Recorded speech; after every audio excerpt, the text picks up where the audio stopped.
हाँ, ये मिट्टी खाता है, आप इसको ठीक कर दोगे? ओके। ये मिट्टी खाता है और ये पुप्पे में कुल गाता है, पुट्टे करती है। पोपो में इंजेक्शन लगा दिया? हाँ। अभी मिट्टी नहीं खाएगा? मिट्टी खाएगा तो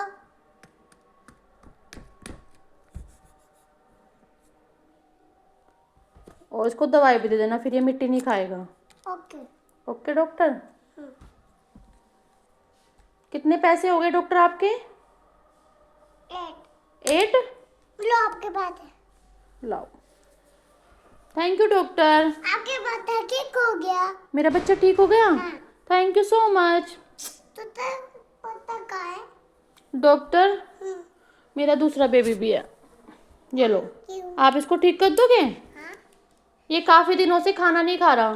खाना? हाँ जी। आधे खाने